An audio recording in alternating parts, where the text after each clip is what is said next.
You are listening to the Ebony Covering Black America Podcast Network.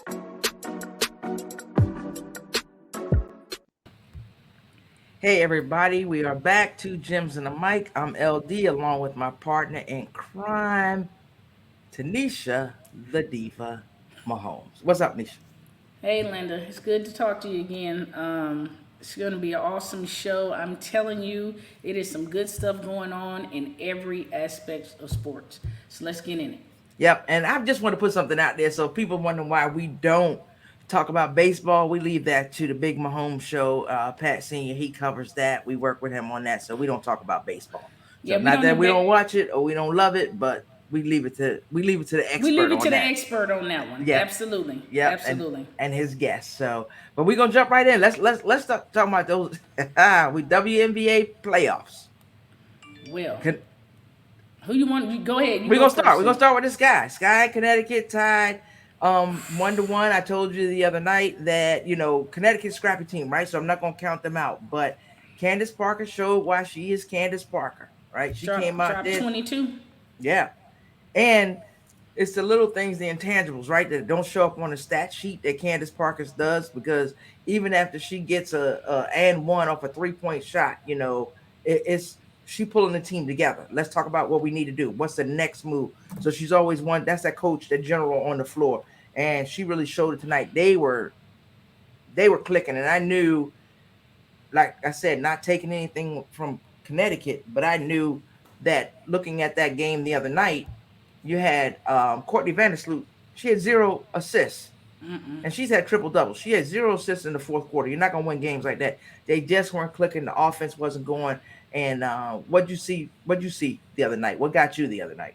Well, I'm like you. Anytime, if you pay attention, everything doesn't show up in the stat sheets, but pay attention. Every time Candace drops something, she huddles those girls up, and they are listening and hanging on to her every word, because she's been there. She's won championships before, and so you cannot ignore that type of experience when you're in playoffs. You understand what I mean? So to me, the fact that she's a general on the floor, and they know, and she's been there before. She's held up trophies. You can't beat that on the floor. So when it gets tough, Candace is over there calming her team down. She's like, listen, this is what we got to do. We're going to go out here, and it's working. They're gelling. Everything is coming together at the right time. Yeah, they look really good. I think it's going to be, like I said, I'm not going to count Connecticut out. I just think if they continue to play the way that they play, connecting the lineups are right. Azare Stevens getting in there makes a big difference. You got that size. Candace is blocking shots. Everybody's doing things. Quigley really hasn't even turned it on for me yet, and neither has Copper. So if those players get going, it's over. It's over. So I see Chicago advancing. Maybe they'll get another game. But one of the historic things was that both teams are 11-1 after a loss this year. So we'll see what happens, right? We'll see if that holds true going into Connecticut, and those are on Sunday afternoon. But yeah, I'm looking forward. I just think I don't count them out. I just don't think they have enough to beat them. And when I say I don't count them out, I don't discredit them as a good team and a well-coached team. And both teams are well-coached. So that's both on the floor and on. I think their coach better off the floor by their coach. Chicago has the advantage of a coach on the floor and off the floor. I'm looking for that leadership from Connecticut on the floor, and I see a lot of griping with the officials, a lot of frown faces, a lot of this, a lot of that. Anxiety. It looks like anxiety out there on the court. Because they've been there so many times, they've been that close, and it's like to lose it again, the pressure is on them. So absolutely. And I got to give a shout out to local girl, Jonquel Jones. She's always, she's doing her job and putting them up. You just need the consistency from the other ones. Okay. And we'll see what happens on Sunday afternoon, 1:00. All right then. Well, how about that Vegas and Seattle Aces game? That was a great game. Man. To me, that was a great game, and a great game I would say for Asia Wilson. Like they were saying, I was watching a program where they were saying, if Asia scores in single digits, the next game she's been averaging 25 or more, and she came out last night and got him 33 and 10. So but she needed to. because she dropped 8 the last game, and that's not gonna win anything. You're not No, winning with dropping 8 points.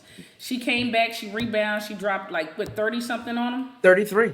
33 last night. I mean, and she was on fire too. And then you could see it every time she went up. She had Patty. She could have had more than that. She actually missed a couple of free throws there down the stretch. But overall, I'm not critiquing her like that. Overall, she played an excellent game. And on the other side of that, I'm gonna be honest with you. I kind of thought Plum might have shot him out the game. She was taking some bad shots. It was at some timing. awkward times. It was timing on that, and then if you look at the stat line, Plum didn't have any assists, and I know she's out there to shoot because she's a shooter, but you've also got to know how to distribute the ball. And if you're not the person to distribute the ball, you've got to be smart when you're making the decisions when to take that shot. So there was one point in the game where she rushed down. I think 5 seconds had gone off the shot clock, or 10, not even 10 seconds had gone off the shot clock, and jacked the three. And it's like, why? Because why are you doing that when you have Chelsea Gray? Yeah, that's Chelsea what I'm saying. Gray. Dude, Gray was dropping down. She came down one time and did a no look. She was impressed with her own self. Yeah. She hit the no look and then started smiling like yes. Yeah, when she started smiling. Oh, she was feeling a shot that she took, and the time was running out on the clock also, and it was off of 1 foot, and she hit that three. And like they were saying, the commentator was saying, that's something that she practices. So it wasn't no fluke shot. She practiced those for game situations or whatever. Chelsea Gray is another floor general. And I'm gonna tell you, at one point I think they said that she was like 14 for 19 from 3 points since in the playoffs. Yeah, 14 from 19 from 3. It's and hard to she's not like Jacqueline. She'll go to the hole on you or whatever. I don't think that Jackie Young had the greatest game last night. I believe that having Hamby come back, if she's come back, she's questionable. Also with the Aces, with Seattle, Breanna Stewart. Stewie. What? Unstoppable. Let me tell you something. Breanna Stewart played her heart out. Even the last 5 of the game, she was giving everything she had. She did not want to leave 1 ounce of question out there. I think she had 30. What? She had 30. She had 32 points. 32. Okay. Yep. She had 32 points. But she didn't have much help. Now, Tina Charles had 17. Jewel Lloyd only had 8. And Jewel's been hitting in the 20 range. So I don't expect that to repeat either. And they're going back to Seattle. So it's going to be tough. That's going to be tough. I cannot call that one at all. It's just going to be a matter of you need the 5 players on the floor to show up. Sue Bird may not get you a bunch of points, but she's going to be handing out the ball, giving assists. She does what she has to do. Gabby Williams comes back. That's a racehorse. So she gets back into there. Ain't no telling, what happened. I have to give, even though I'm not calling it totally, I have to give Seattle the edge because they're going back home. And absolutely. I think they can I think it's going to be hard to beat them at home. Yeah, it's going to be hard to beat them at home. That crowd knows that they want to see some more Sue Bird. So, all of those things tied up into it. And the fact that they have a great team. Tina Charles, she had 17 points, and they were 17 quiet points.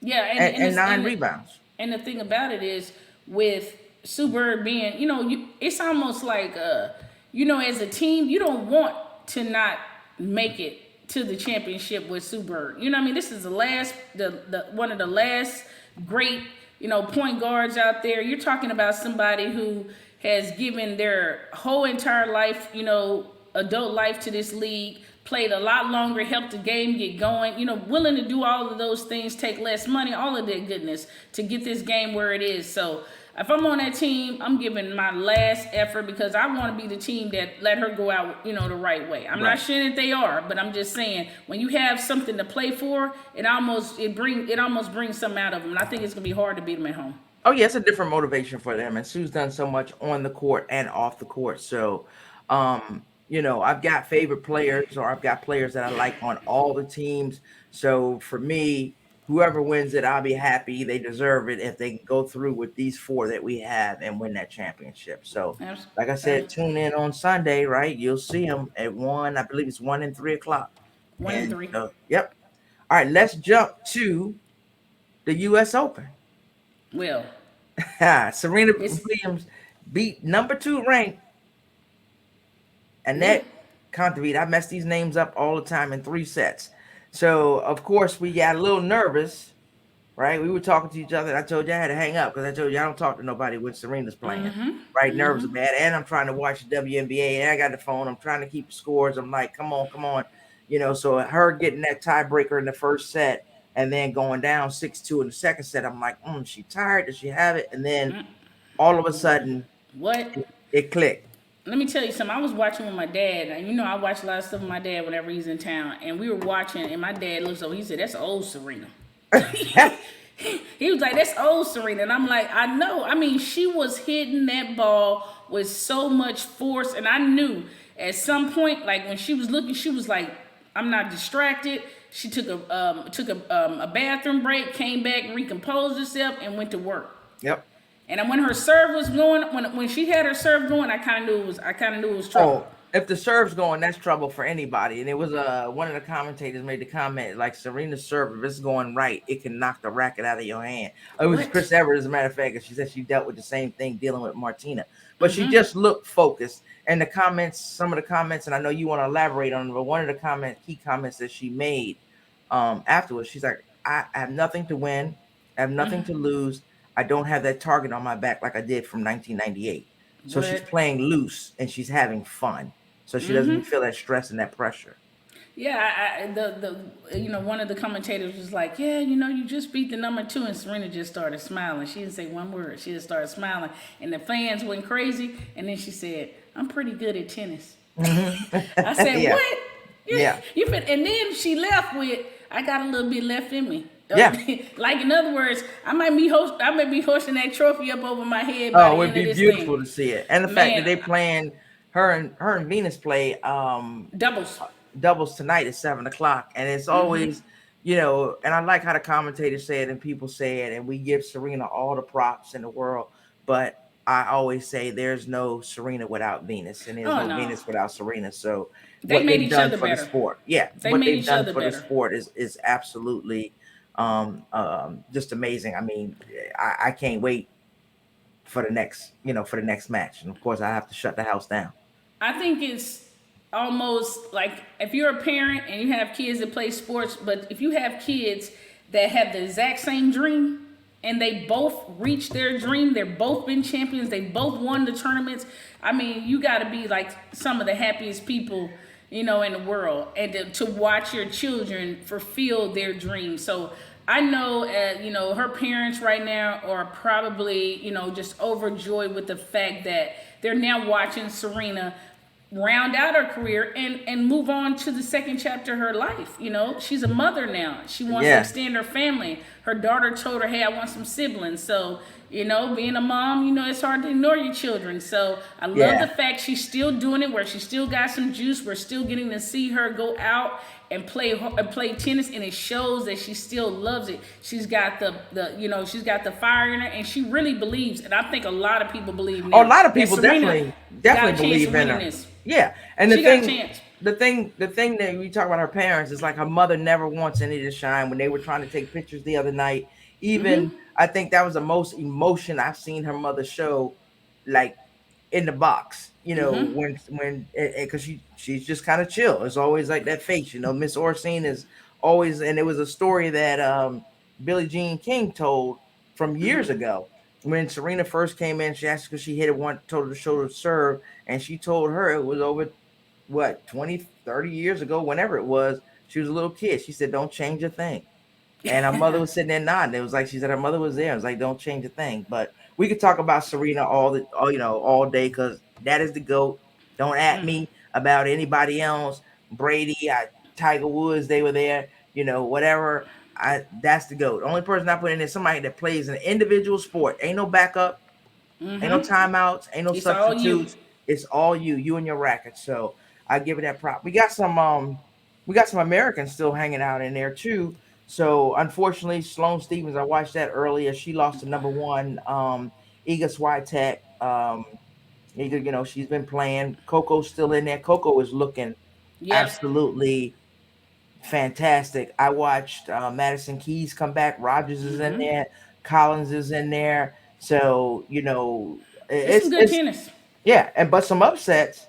It's some upsets on them top players. And I know Osaka wasn't ranked because she hadn't been playing, but she went out. that was Maybe, surprising because she came out the first 3 games, and I said, "Oh, she gonna kill this girl." I turned it off, so I was surprised to see the next morning that she lost. you know what? Um, Anytime Osaka loses, it is an upset to me. I think that most people know that if Osaka hadn't, she's taking a mental health break, but that's kind of affected the game. So she's working through that. I'm hoping and I'm praying she's, in my prayers that she gets it worked out and she gets back to loving the sport like that. But it's hard to balance that, and we're seeing that across all different sports. So I don't want to overlook that. You know what I mean? oh, We absolutely. kind we know what she's dealing with. She's been vocal about it. She's had a lot of support. So She I'm just wishing looked her.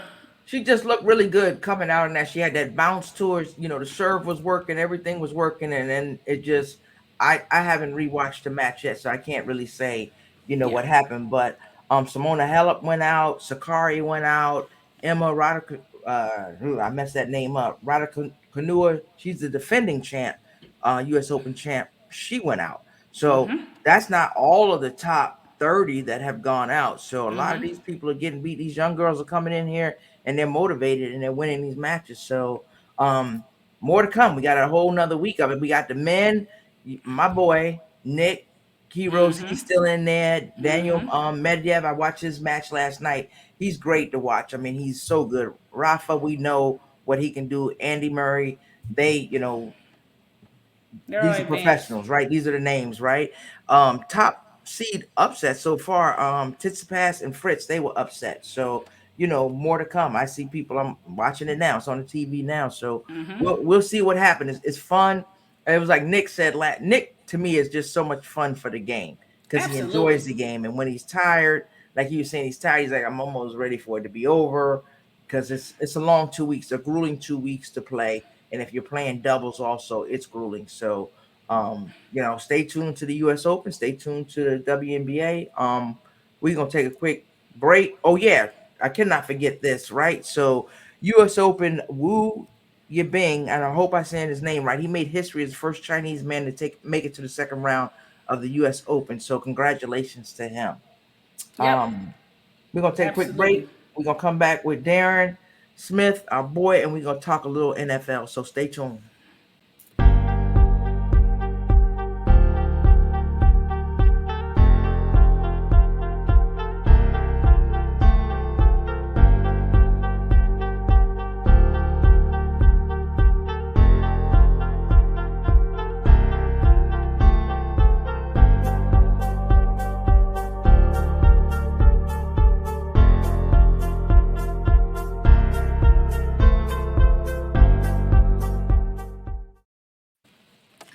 We are back. Two Gyms and a mic. We got our boy Darren with us. I'm gonna have to facilitate this section right here because these two will go on and we'll be on here. It probably should be another show. We'll be on here for another 40 minutes. But go ahead. Who wants to jump it off? I'm gonna let Darren. He's the guest. I'm always gonna let him go first. All right. Well, I've been depending on where you all want to start. I see the top players cutting that are available. Obviously, there were a lot of players in free agency that still haven't been signed yet, including Odell Beckham and Dominic and Sue. There's some wide receivers, of course. With the Kansas City Chiefs, of course, that's the team that I cover here locally.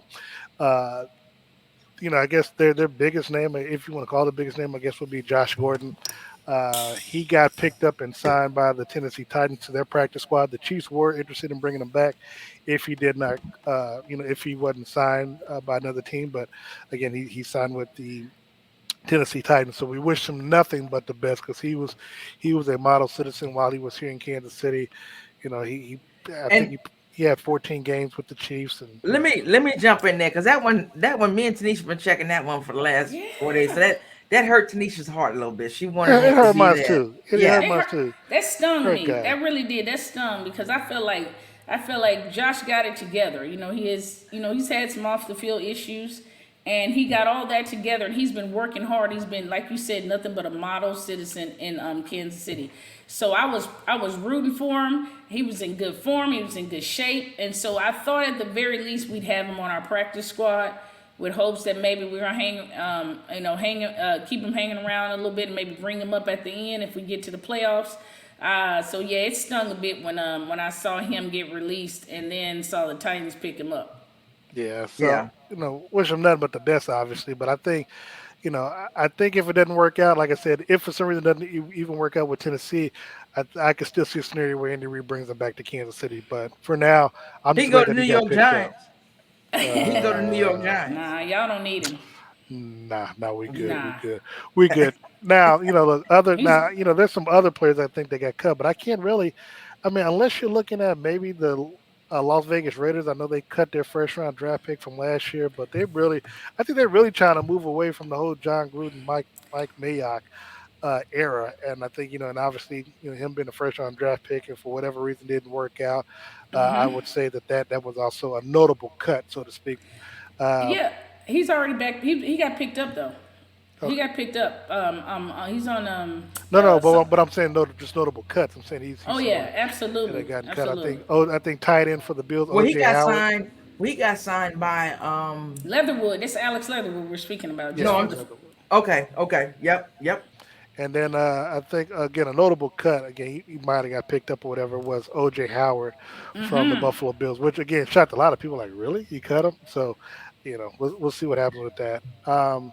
I would say, I think Kenyon Drake had gotten cut, and he signed with the Baltimore Ravens. He went through everything, so So whether isn't he's going to there be in your neck of the woods now. isn't there some issue about what the actual injury is to the current running back Dobbins. that they have, Dobbins? Like I know local news here I've been seeing they won't Harbaugh and the team are not saying how severe that injury is.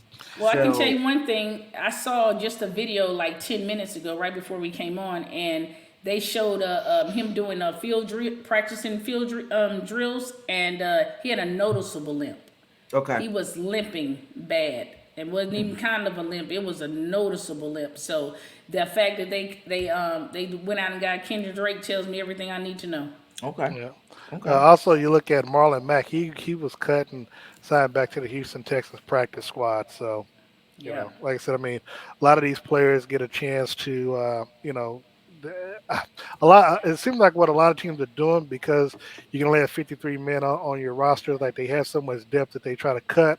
They try to cut players in hopes that they pass through waivers and then sign them back to the practice squad. I see, and you get you get up to 16 players now on the Right. practice squad. So essentially, you got damn near 70 players. So it works out for them for most because the Chiefs picked up signed a lot of their players that they had cut Yep. So just a couple of days ago. were y'all surprised by the release of Sony Michelle? I see he got signed by the Chargers. Were y'all surprised by that?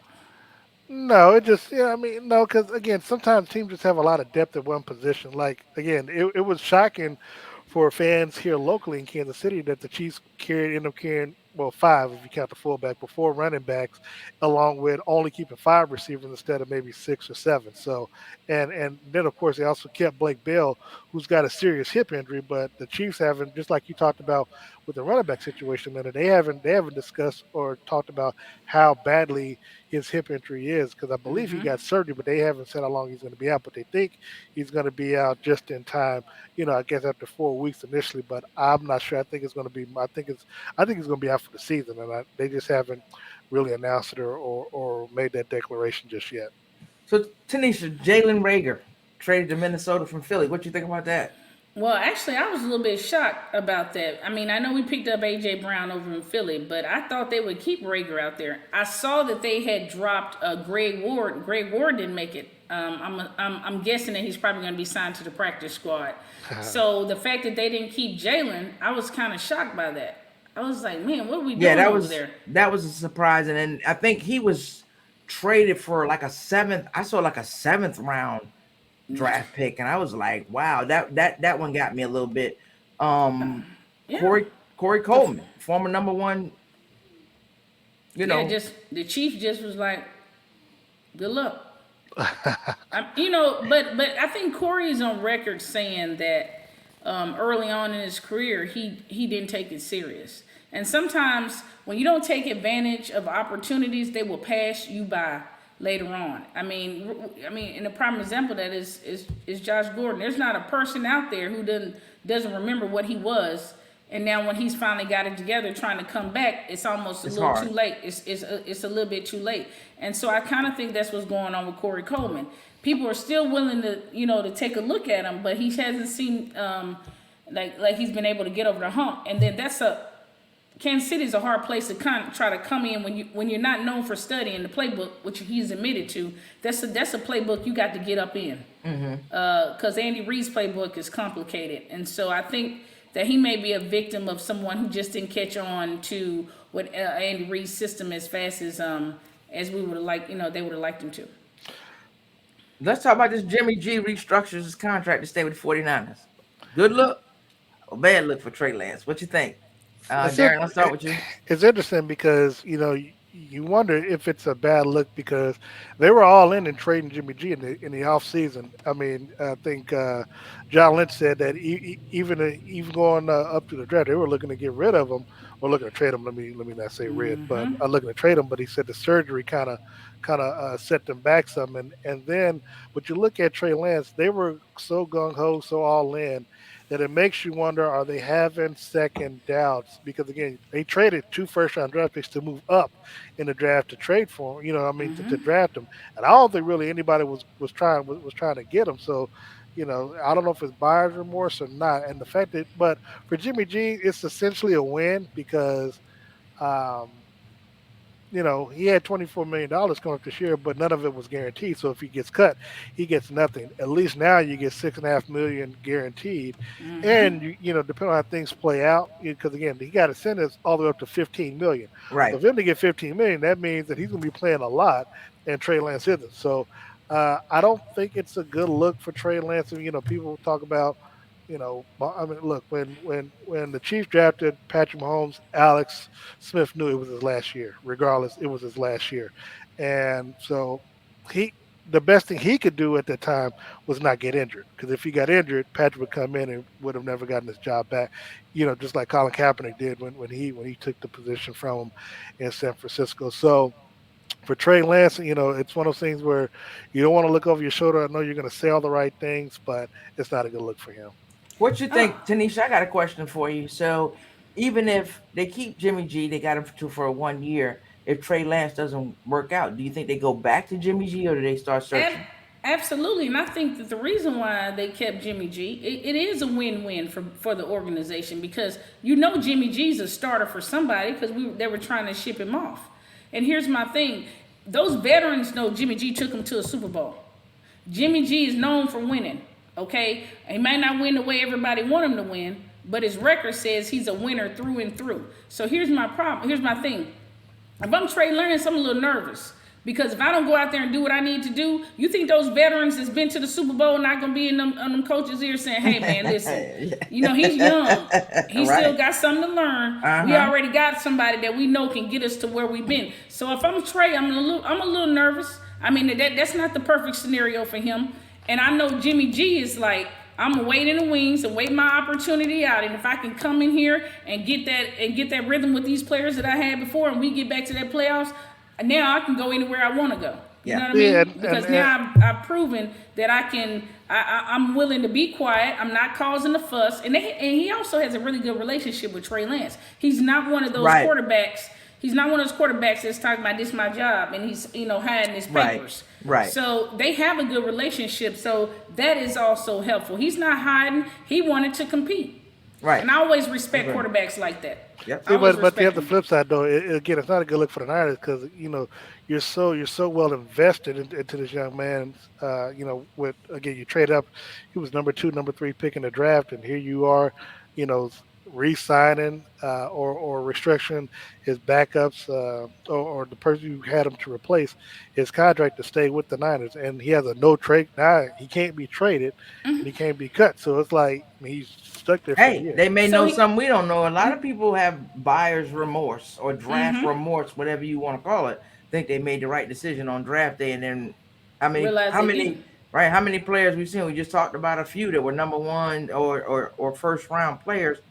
And they were talking about Detroit. Detroit had some first, third round players, 3-year players. They cleaned house. So it wasn't like, hey, just because you've been on the team, you got a job. No, you're going to come out and earn because some hungry dudes out there. So I kind of like the way things are going. There's no better example than that than the Raiders. The Raiders have missed almost, with the exception of Ruggs, which was unfortunate. They pretty much missed. If they had just gotten 4 out of 5 first round picks right, you'd be like, 1 or 2 of them, you'd be happy. But they pretty much missed consistently on the last few first rounders. So yeah, buyer's remorse is a real thing. And here's my thing about that. It's not like Jimmy G is bad. I want people to stop saying that. He was like 1 shot away when he threw the bomb and he overshot in the Super Bowl. Sanders. Overshot Sanders. Yeah, absolutely. So he played a pretty great game up to that point. You know what I mean? So I don't know what this Jimmy G hate is. I know Brett Favre recently came out and said he was confused. Right.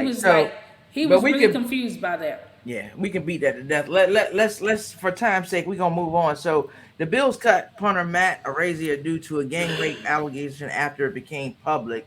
My understanding is, and like I said, they kind of knew about this, didn't know where it was gonna go. As soon as that civil suit hit, they were like, "Bye, he's out."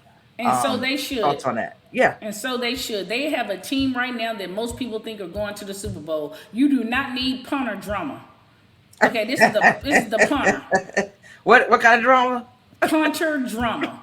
You don't need that in your life. What if it had been a quarterback? If it had been a quarterback, we'd have looked at it differently. But it's the punter. And they don't even keep a 1 punter on the team. So, you can find them in a heartbeat. All I need is somebody to kick. I done watched the mini games where they just went over there and got somebody that used to kick in high school and punt the ball off. So, we're not going to have punter drama when you're talking about the Bills and the team that they have. And he's a rookie. Well, wait a minute. I thought he was with the Lions. But anyway, the bottom line is he's a punter. And unfortunately, punters don't count like that. Right. I agree. I agree with him. That shouldn't. I like the fact that they moved on. Don't drag it on. He wasn't like you said. But Darren, you made a point. If it was the quarterback, do they hang on? If that was, I don't even want to put his name out there. I'm just going to say a quarterback on any team. Do they kind of hang on to see what happens? Yeah, they do because they have in the past. If it's a star quarterback, but if it's a quarterback that ain't worth their weight in gold, nah, they ain't hanging on to him. You out.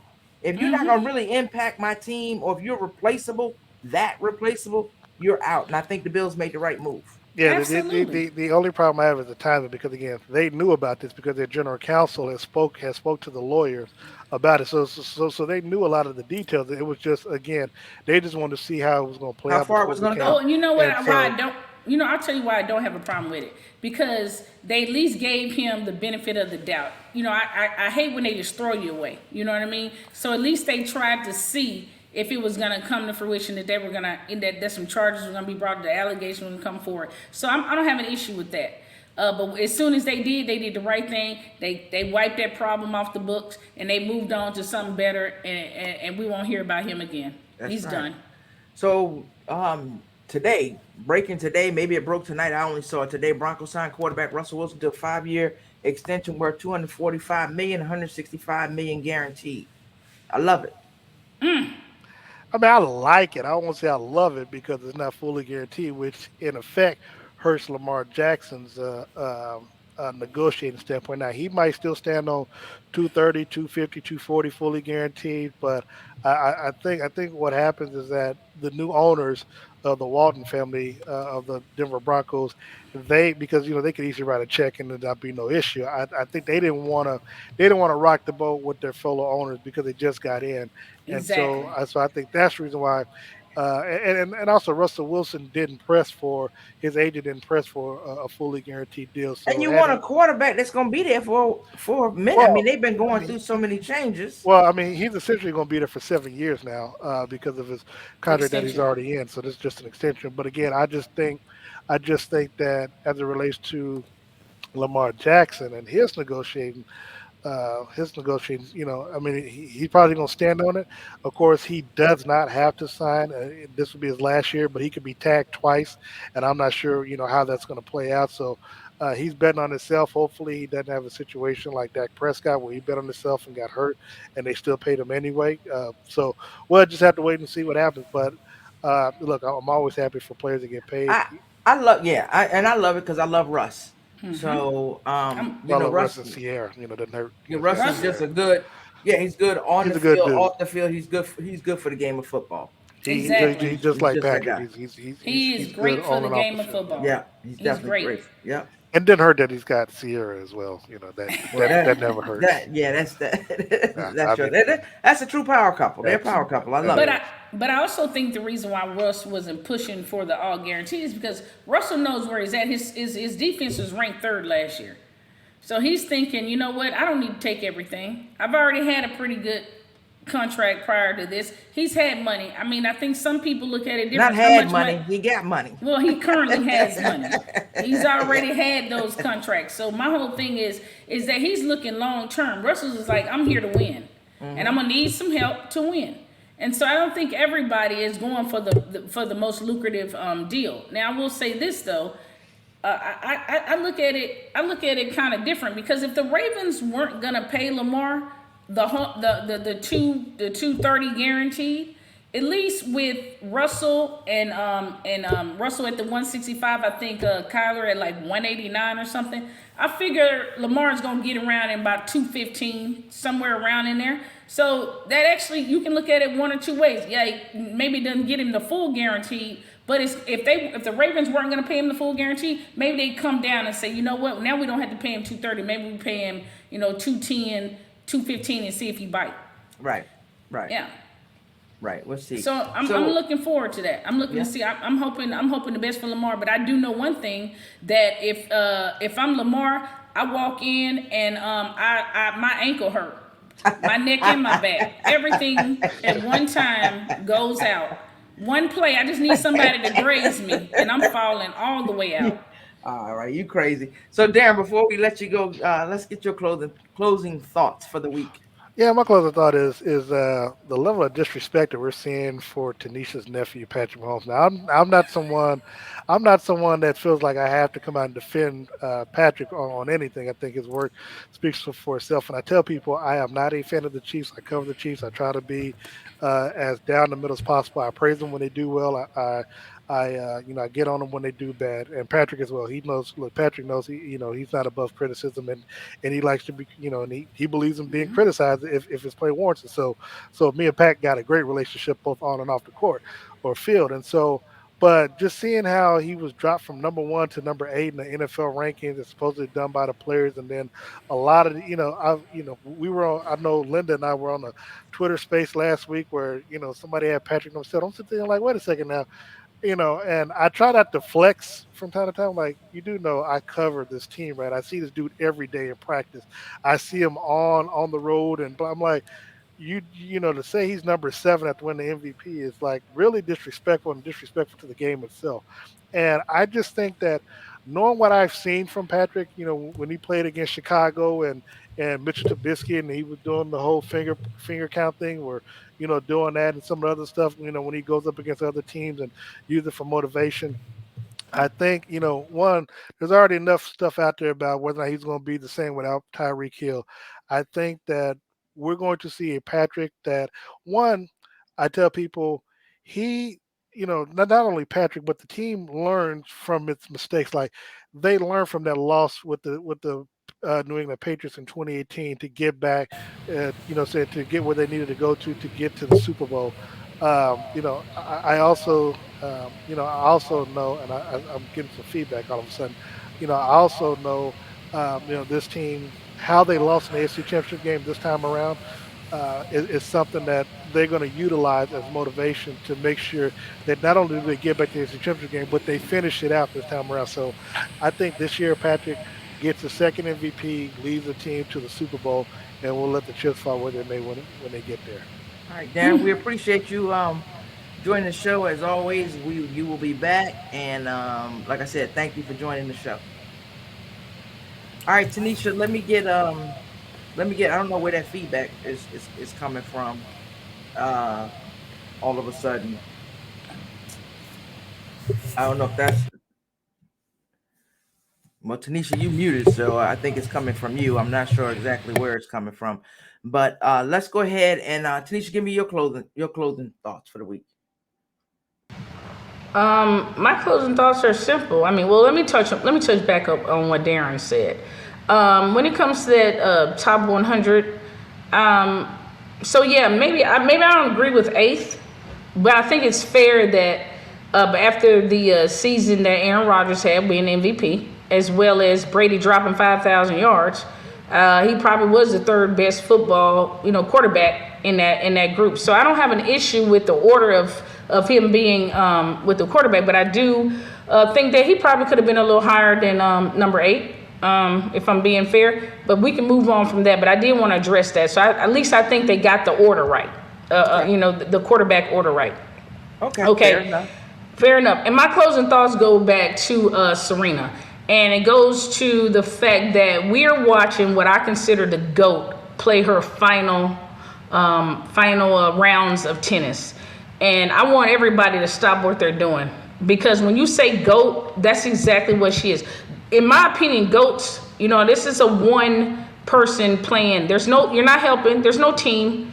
This is a person that's going out there from a very young age, giving their entire life to this game, overcome some biases. Even Chris Evalor was speaking about that last night, and has succeeded on the highest level. So, I just want to thank Serena for what she's given to the sport. All these young African-American girls and boys and minorities, period, that now believe that they can and are willing to try because they've seen examples of what it can be.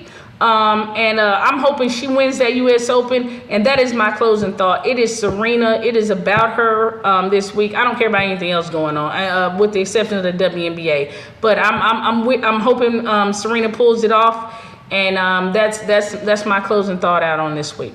Okay. All right, I'll take that. Go ahead and do me a favor and mute yourself because I got that feedback from you. But for me, my closing thoughts, and we always say, I'm just going to echo what Tanisha says. I'm not going to repeat it or whatever. I'm all about Serena this week. That's history being made. Win, lose, draw, is history being made. Watch it, enjoy it, because we won't get a chance to see it again. And I know there are great players coming up, but there'll never be another Serena Williams. And that is truly the GOAT. So like we always say, if what, Tanisha? If we're talking about it, you need to hear about it.